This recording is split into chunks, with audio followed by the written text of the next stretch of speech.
Breaking news, హిజ్రా gang leader Hasani murder సంచలనంగా మారింది. 4 రోజులు దాటినా హత్య కారణాలేంటో తెలియడం లేదు. అయితే హాసనీపై తిరుపతిలో కుట్ర జరిగిందని తెలుస్తోంది. తిరుపతికి చెందిన రౌడీ షీటర్లే హాసనీని హత్య చేశారు అని చెప్తున్నారు. పరారీలో ఉన్నాడు ప్రస్తుతం హాసనీ కారు డ్రైవర్.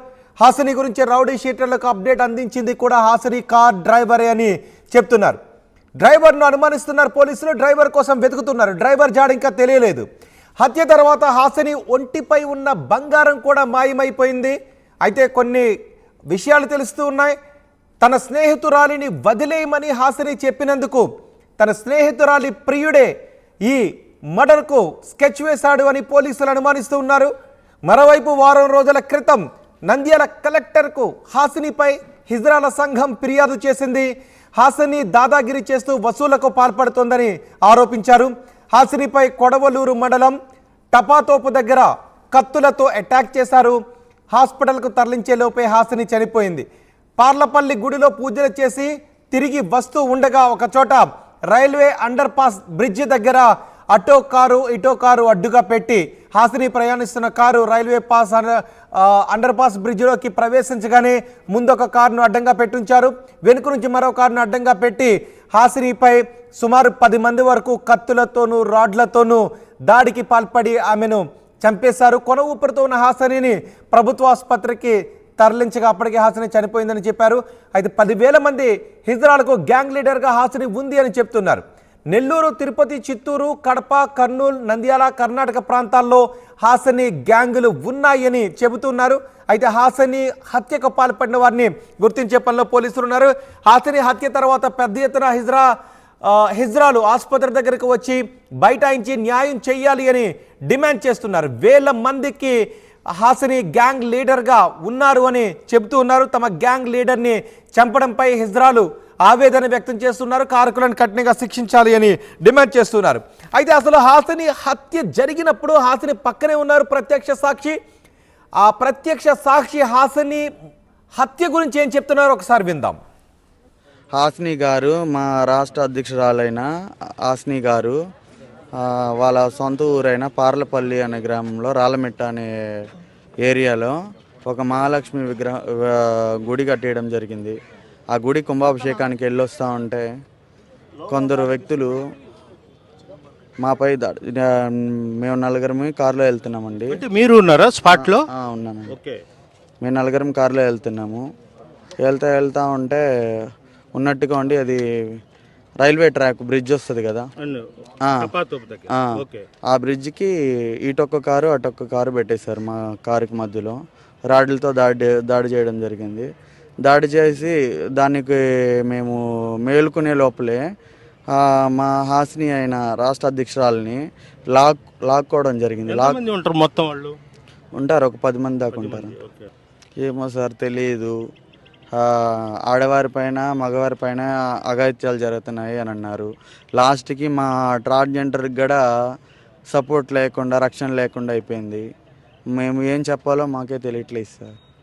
మా కమ్యూనిటీలో ఒకప్పుడు ఎవరికి రేషన్ కార్డులు కానీ ఆధార్ కార్డులు కానీ ఎవరికి లేని దుస్థితిలో ఉన్న జిల్లాలు మొత్తం అందరినీ ప్రోత్సాహంతో ప్రతి ఒక్కరికి రేషన్ కార్డులు కానీ, ఇళ్ల స్థలాలు కానీ, అలాగే పింఛన్లు కానీ, పింఛను ఫస్ట్ మొదలు సీఎం గారు, అప్పట్లో సీఎం గారు చంద్రబాబు నాయుడు గారు ఉన్నప్పుడు పింఛను ఫస్ట్ సీఎం చేతుల మీదుగా అందుకునింది సార్ హాసనీ గారు. ఇప్పుడు ఈ 6 జిల్లాలు కానీ, నెల్లూరు జిల్లా కానీ, ప్రతి ఒక్క జిల్లాలో ఈరోజు పేరు చెప్పుకొని 4,000 తీసుకుంటున్నారు అని అంటే అది మా రాష్ట్ర అధ్యక్షురాలు హాసనీ గారు. ఉదయాన్నే 5:20 గంటలకి పోలీసు వాళ్ళు వచ్చారు. వచ్చి ఈ గుడి ఏందమ్మా, ఎక్కడ ఏంది, ఏం జరిగింది అన్నారు. ఏమైంది సార్, ఏం జరుగుతుంది, ఎందుకు వచ్చారు సార్ మీరు? మేమేమనుకున్నాం, లైటింగ్ ఊరంతా వేసాం కదా, ఈ లైటింగ్ కోసం ఏమన్నా వీళ్ళు చెప్పకుండా చేసామని ఏమన్నా వచ్చారేమో అనే ఉద్దేశంతో ఆలోచించాం. నేను ఒక్కదానే లేచున్నాను సార్. అప్పుడు ఊరు అందరూ గ్రామంతా కళ్యాణం పూజలు జరిగాయి కదా, నిద్రపోతున్నా. నేను లేచుండాను. వేసిన తర్వాత వచ్చారు. వీళ్ళు ఎందుకు వచ్చారు అని అంటే నేరుగా వచ్చారు. ఏందమ్మా, ఏంది పరిస్థితి, ఏం జరిగింది, ఏంది ఇక్కడ ఎవరు పూజ చేశారు ఏంది అన్నారు. విధంగా చేసింది సార్ ఆశ్రమం అని. ఆశ్రమం ఏ కారులో పోయిందంటే మాకేంది అసలు ఆశ్రమంకి ఏమైంది సార్ అంటున్నా నేను. ఆశ్రమంకి ఏమైంది, ఎందుకు అడుగుతున్నారు మీరు మమ్మల్ని, ఏం జరిగింది సార్ అన్న. ఏం లేదు అన్నారు. ఏం లేదు ఏందని సార్, రేపు ఉదయం శిలలు పెట్టాలి మేము, ఏం జరిగింది, ఏదన్నా ఎవరన్నా ఇదయ్యారా ఏంది అంటే ఒకరు పోయారమ్మా అన్నారు. ఎవరు సార్ అంటే మీ పూజ ఆగిపోద్ది అని అన్నాడు. ఇదేం సార్, నిద్రలేసి 7:30కి మొత్తం ఉంది చెప్పాను నేను, పోలీసు ఆయన కూడా చెప్పాను, సారే వచ్చాడు 7:15 నిమిషాల కల్లా విగ్రహం పెట్టాలి, ఇక్కడ విగ్రహం పెట్టాల్సిన సమయం ఏం సార్ మీరు చెప్తే ఆగిపోతుందమ్మా అని అన్నాడు. అప్పుడు నేను వెళ్ళి అందరికి కంగారు పడిపోయి అందరూ చెప్పా, ఏందమ్మా ఇదంగా జరిగిందంటే అసలు ఏం జరిగిందో ఏందో అని అంటే వాళ్ళు చెప్పట్లేదు, ఎండబడలేక మీకే తెలుస్తుంది అన్నారు అని పేరు కూడా చెప్పలా.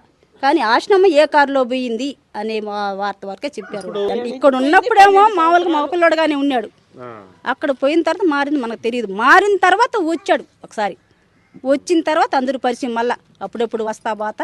మారిన తర్వాత వచ్చి అందరికి ముసలిళ్ళకి అందరికీ 10 రూపాయలు ఇచ్చేవాడు, చేసేవాడు. ఏదైనా మేము కార్యక్రమం చేసుకుని ఫోన్ చేస్తే మాకు ఎంత కావాలంటే 20,000, ఎప్పుడు 100 ఇచ్చేవాడు కాదు, 20,000 ఇచ్చేవాడు, 10,000 ఇచ్చేవాడు. వచ్చి ఇచ్చింది మాకు అటు సాయం చేసి, ఇంత చేసావు నీ పేరు ఉండాలా.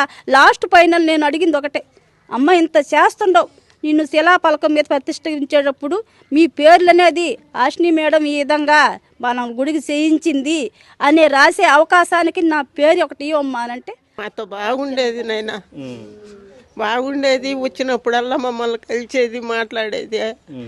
అవ్వా నేనేమి రూపాయి పెట్టబడలేదు, మీరు అన్నీ నేనే పెట్టి చేస్తాను. రేపు కూడా 40 రోజులు పూజకి అయ్యేవారికి డబ్బులు నేను ఇస్తాను. చీరలు కావాలన్నా 40 చీరలు నేను తెచ్చిస్తాను. మళ్ళా 40 రోజుల తర్వాత పెద్ద పూజ చేయిస్తాను. ఏందో డాన్స్ ప్రోగ్రాలు పెట్టిస్తాను అని చెప్పేది. సగంతరాన్నే పోయేసింది. అది మాకు బాధ. అన్నీ జరుపుకోలేక చేసింది, చేయాల్సినవి కూడా సగంతరాన ముంచేసారు ఆమెని. మరస లేకుండా నిన్నటాల నుంచి మా బాధలు. వచ్చినప్పుడల్లా బాగా పలకరిస్తుండేది. ఏది కావాలన్నా అడగకముందే ఇది నేను చేస్తా, అది నేను చేస్తా అని చెప్పేది. అలాంటి మనిషి లేదంటే చాలా బాధాకరంగా. ఏమనుకోండి, అన్యాయంగా చంపేశారు ఆమెని, మరవలేకున్నాం సార్ మేము. హాసిని తమతో చాలా ఆప్యాయంగా ఉండేదని, ఎంతో ప్రేమతో ఉండేది అని హాసిని బంధువులు, కుటుంబ సభ్యులు, స్నేహితులు చెప్తున్నారు.